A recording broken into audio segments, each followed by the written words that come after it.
সরকারের প্রতি আমাদের কত আশা ভরসা, কত চাহিদা, কত প্রত্যাশা, কিন্তু ডক্টর ইউনূস সরকার আমাদের সেই প্রত্যাশা পূরণ করতে ব্যর্থ হয়েছে অনেক ক্ষেত্রে।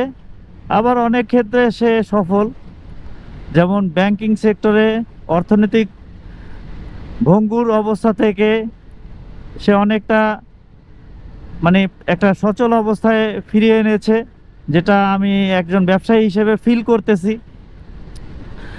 তবে আমাদের যে জননিরাপত্তা, সেই বিষয়ে সে অনেকটাই ব্যর্থ।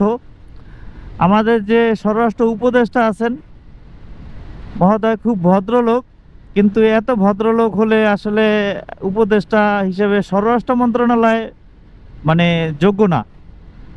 কারণ আমরা এখন দিনে রাস্তায় বের হতেই ভয় পাই, এমন অবস্থা।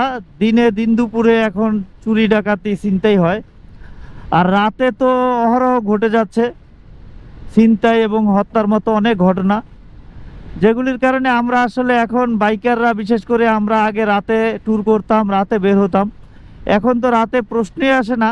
দিনের মনে হয় ভোরে যে ব্যাপারটা ছিল, ভোরের ব্যাপারটাই এখন অ্যাভয়েড করতেছি, ভোরেও এখন বের হই না। আজকে আমি বের হয়েছি বাসা থেকে 8:30, মানে 8টার পরে। দ্যাট মিন্স যখন একদম রাস্তাঘাটের লোকজন আনাগোনা বেড়ে গেছে তখন, মানে এই অবস্থায় এখন দিন কাটাচ্ছি। আর আগে কত মানে ছিলাম, যদিও আগে আমরা ভালো ছিলাম না অনেক ক্ষেত্রে, বিকজ আগের সাথে তুলনা করাটা কোনোভাবেই ঠিক হবে না। তো আমরা এই একটা নতুন স্বাধীন এবং বাক স্বাধীনতা ফিরে পাওয়া যে দেশটা পেয়েছি, সেখানে আমরা সবার সমালোচনা করতে পারি। গত বছরগুলিতে আসলে আমরা যেমন মানে অনেক কিছু থেকে বঞ্চিত ছিলাম, সেগুলি হয়তো ভবিষ্যতে প্রতিবাদ করতে পারবো বঞ্চিত হলেও। তো এরকম একটা প্রত্যাশা আমাদের নেক্সট জেনারেশন বা নেক্সট সরকারের কাছে। আর আমরা এখন এই যে সরকার, বর্তমান সরকারের কাছে যেই প্রত্যাশা, সেটা হচ্ছে আমাদের নিরাপত্তা। আসলে গত স্বৈরাচার ফ্যাসিবাদী সরকার, সে তার ফ্যাসিবাদী মনোভাব, তার দোসররা এখনও কিন্তু ম্যাক্সিমাম প্রশাসনে আছেন।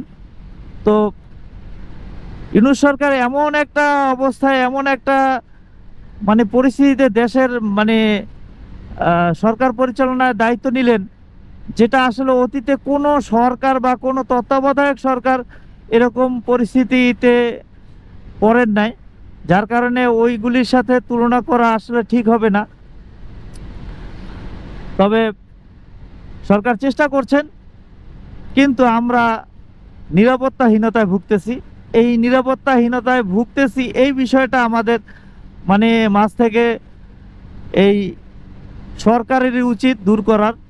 সরকারের প্রশাসন ব্যবস্থাটা ঢেলে সাজানো উচিত এবং শক্ত হাতে মানে যারা বিশৃঙ্খলতা সৃষ্টি করার চেষ্টা করেন বা যারা এরকম ছিনতাই, চুরি ডাকাতি এবং মানুষ হত্যার কাজে নিয়োজিত আছেন, এদের কঠিনতম বিচারের মুখোমুখি করে আমাদের একটু স্বস্তি দেখ, দেশটাকে একটু নিরাপদ করুক।